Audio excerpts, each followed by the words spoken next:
কলকাতার আইসিসিআর প্রেক্ষাগৃহে আয়োজিত হল স্পর্শ নামক একটি চিত্রকলা ওয়ার্কশপ এবং চিত্র প্রদর্শনী। বৃহস্পতিবার বেলা 12টা থেকে শুরু হয় এই চিত্র প্রদর্শনী, চলে বিকেল 5টা পর্যন্ত।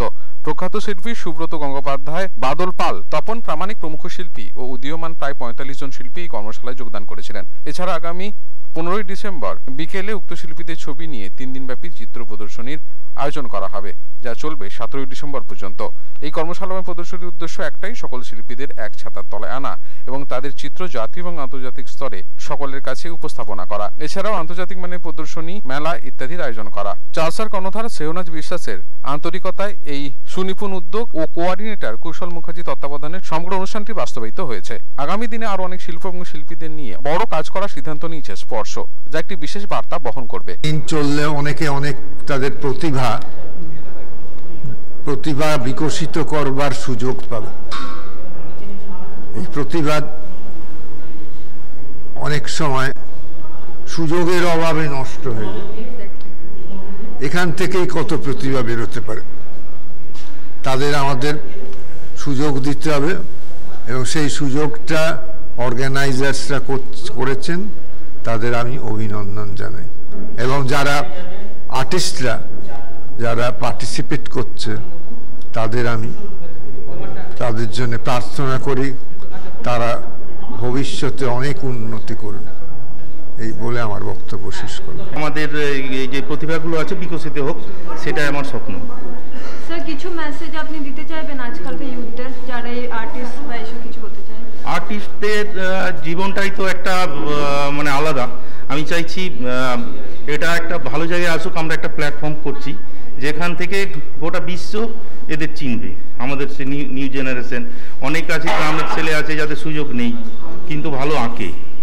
সবারই নিজের নিজের প্রতিভাটা আমরা আমাদের এই প্ল্যাটফর্মের মধ্যে সেটাকে একদম হোল ওয়ার্ল্ড ওয়াইজ। আজকে 50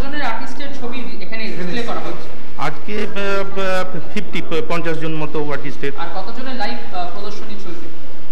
এখানে ওই 2 জনের চলবে লাইভ প্রদর্শন। একটা মানে সুন্দর একটা ভাবনা চিন্তা যেটা আমরা পেয়েছি, যেটা ভেবেছি সেই ভাবনার মধ্যে সকলকে পেয়েছি, একত্রিত করতে পেরেছি এই 45 জন আর্টিস্ট। এর থেকে হয়তো বাড়তেও পারে। এটা একটা সুন্দর ভাবনা চিন্তা যে শিল্পীরাও তারা এই মনটাকে আমাদের এইখানে এক করেছে। তো এটা আমাদের কাছে একটা বড় পাওনা।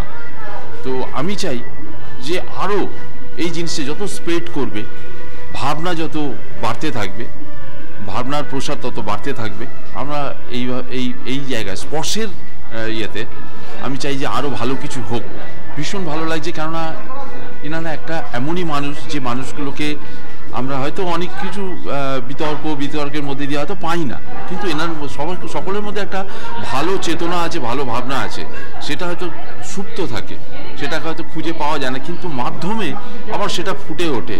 তা আজকের এই পরিবেশের মধ্যে দিয়ে ওনার সেই নস্টালজিক ব্যাপারটা ফিরে এসছে, তার বন্ধুকে পেয়েছে পাশে, এটাও একটা সবচেয়ে বড় পাওয়া, যে আমরা তার পুরনো সময়টাকে একটু দেখতে পেলাম, একটু শেয়ার করতে পারলো উনি আমাদের কাছে।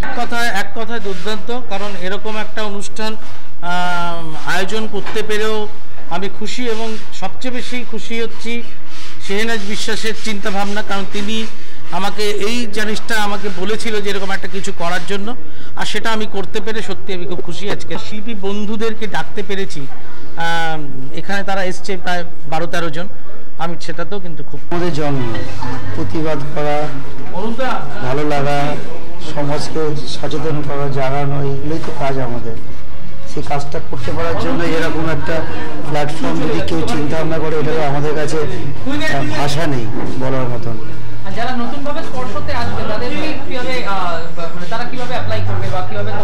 এখানে অ্যাপ্লাই করার মতন কোনো রকম গতানুগতিক কিছু নেই। তুমি ছবি আঁকবে, তুমি ছবি আঁকাকে ভালোবেসে আমাদের পাশে আসবে, তোমার জন্য আমাদের প্ল্যাটফর্ম খোলা আছে।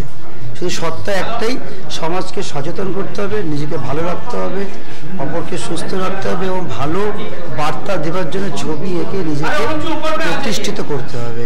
এর বাইরে তো নতুন করে কিছু চাওয়া পাওয়া আমার মনে হয় না আছে।